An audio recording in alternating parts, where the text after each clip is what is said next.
बिस्मिल्लाहिर्रहमानिर्रहीम। अस्सलामुअलैकुम। डॉक्टर अली ज़मीर ज़हिर। उम्मीद करता हूँ आप सब खैरियत से होंगे।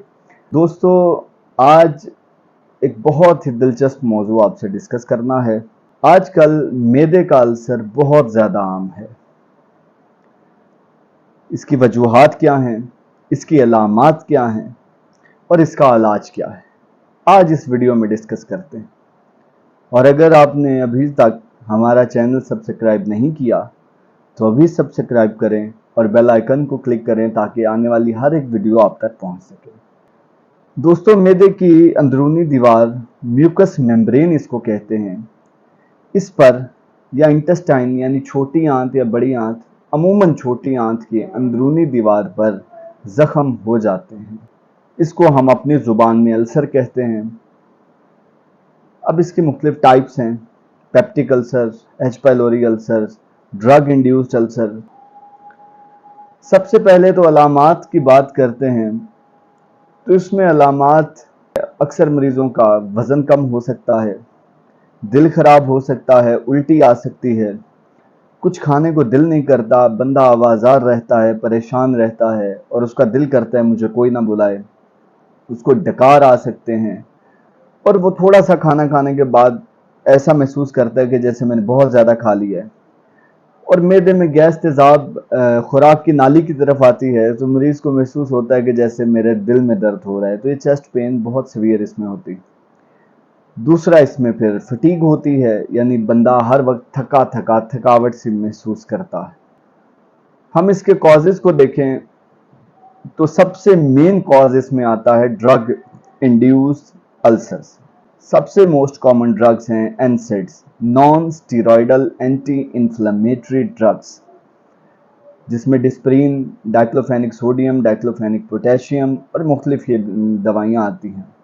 और जो मरीज़ ये दवाइयाँ इस्तेमाल करते हैं, ज़्यादातर जोड़ों के दर्द के मरीज़ जो हैं वो दर्द की दवाइयाँ लेते हैं, तो उनमें ये बहुत ज़्यादा कॉमन है। दूसरा मसला फिर आता है एच पाइलोरी। एच पाइलोरी एक बैक्टीरिया है, हेलिकोबैक्टर पाइलोराई। तो वो बैक्टीरिया जरासीम जिस्म में चला जाता है और वहाँ पर अल्सर बना देता है। फिर इसमें मुख्तलिफ वजह है, स्ट्रेस, एंग्जाइटी, स्मोकिंग, अल्कोहल, ये सारी वजूहात मैदे का अल्सर करती हैं। क्योंकि जब बंदा परेशान होता है तो मैदे की गैस तेज़ाब ज़्यादा बनती है, तो एसिडिटी की वजह से भी अल्सर हो जाता है। फिर इसमें स्टेरॉइड्स जो पेशेंट इस्तेमाल करते हैं उनमें भी बहुत ज़्यादा चांसेस होते हैं अल्सर के। फिर हाइपर कैल्सीमिया, यानी जो पेशेंट कैल्शियम ज़्यादा लेते हैं और उनके खून में कैल्शियम की मिकदार ज़्यादा हो जाए, उससे भी अल्सर हो जाते हैं। और फिर ये आपकी खुराक आती है, जैसे फास्ट फूड है, कोल्ड ड्रिंक्स हैं, ये लेस, लंटी, ये जो बच्चे ये चीज़ें खाते हैं और बच्चों में ये अल्सर बहुत ज़्यादा कॉमन है। इससे बचने के लिए सबसे ज़्यादा ज़रूरी तो यह है कि पेशेंट को फाइबरस फूड लेना चाहिए, यानी वो फाइबर वाला धागेदार जो खुराक है, वो फ्रूट्स और वो वेजिटेबल्स, वो फल सब्जियां लेनी चाहिए। मरीज़ को विटामिन सी लेना चाहिए क्योंकि वो इम्यूनिटी को इन्हांस करता है और विटामिन सी एक अच्छी चीज़ है। तो ये अपनी डाइट में दही का इस्तेमाल करें और फ्रूट खाएं, सब्जियां खाएं और कोशिश करें कि फाइबरस फूड जितना ले सकें वो लें, जैसा कि छिलका इसबगोल वगैरह वो भी आप ले सकते हैं। अब बात करते हैं इन अल्सर की तशखीस के लिए। अब ये देखना है कि अल्सर की वजह क्या है, वो वजह को ट्रीट करें तो अल्सर ठीक हो जाएगा। दोस्तों, इसकी तशखीस के लिए मुख्तलिफ टेस्ट हैं। सबसे पहले तो मरीज़ से हम जब सवाल जवाब करते हैं तो हिस्ट्री में काफ़ी चीज़ें हमें पता चल जाती हैं। कुछ डॉक्टर्स अल्ट्रासाउंड भी करते हैं, पेट का अल्ट्रासाउंड, कि आखिर इसको पेट में दर्द क्यों हो रहा है। दूसरा, कुछ डॉक्टर्स इसमें पेट का एक्सरे करते हैं, सिटी स्कैन भी कुछ करते हैं। उसके अलावा एच पाइलोरी के लिए सीरम एच पाइलोरी टेस्ट करते हैं, जिसमें एंटीजन और एंटीबॉडी का टेस्ट होता है। फिर एच पाइलोरी के लिए यूरिया ब्रेथ टेस्ट है। फिर उसके अलावा इसमें एक टेस्ट आता है एच पाइलोरी स्टूल टेस्ट। उसके पखाने में देखा जाता है कि ये एच पाइलोरी के जरासीम हैं कि नहीं, और अगर किसी का एच पाइलोरी पॉजिटिव हो तो उसको ट्रिपल ड्रग थेरापी, ये कम अज़ कम 3 दवाइयाँ कम अज़ कम 14 से 15 दिन लेना पड़ती हैं।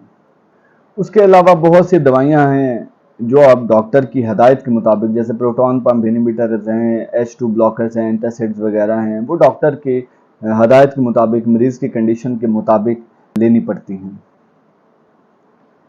اب سوال یہ ہے کہ مریض نے اکثر اوقات یہ دوائی بھی کھائی اور اس کو کافی عرصے سے دوائی کھانے سے بھی آرام نہیں آیا، اور اس کا رنگ مسلسل پیلا ہو رہا ہے، یعنی وہ زخم ہوا ہے اندر، اس سے خون ضائع ہو رہا ہے، وہ انیمیا ہو گیا ہے، اس کو خون کی کمی ہو گئی ہے، تو پھر اس کے لیے ضروری ہے کہ اس مریض کی اینڈوسکوپی کروائی جائے۔ اینڈوسکوپی میں یا پھر پیٹ کا سٹی سکین کروایا جائے، آخر وجہ کیا ہے کہ یہ خون کیوں ضائع ہو رہا ہے۔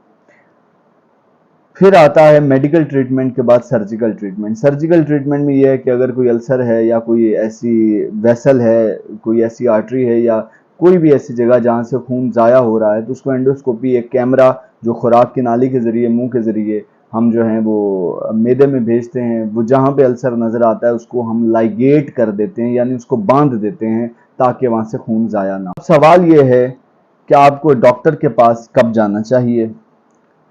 تو دوستو، اگر کسی میں یہ علامات ظاہر ہو رہی ہیں کہ اس کے پیٹ میں درد ہے، اس کو گھبراہٹ ہے، اور اس کا کھانا کھانے کو دل نہیں کر رہا، وہ انگزائٹی میں ہے، ڈپریشن میں ہے، سٹریس میں ہے، اور وہ فاسٹ فوڈ بھی کھا رہا ہے، اسموکنگ بھی کر رہا ہے، اور کچھ پیشنٹ الکوہل بھی یوز کرتے ہیں، یہ سارے معاملات ہیں، اور اگر اس کے ہاتھ پاؤں سو رہے ہیں، یہ غور سے سنیے گا، اگر اس کے ہاتھ پاؤں سو رہے ہیں، ٹانگوں میں درد ہے، جسم میں تھکن ہے، اور اس کے دل کی دھڑکن اس کے تیز ہے، اگر دل کی دھڑکن تیز ہے یا وہ سینے میں درد محسوس کر رہا ہے، تو یہ وقت ہے فوراً اپنے ڈاکٹر سے رجوع کریں، جو آپ کا قریبی ڈاکٹر ہو اس کے پاس جائیں اور اپنا بر وقت علاج کروائیں، بر وقت تشخیص کروائیں، اور اس کا بہتر سے بہترین علاج کروائیں۔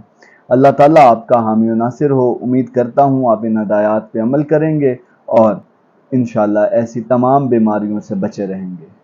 خدا حافظ۔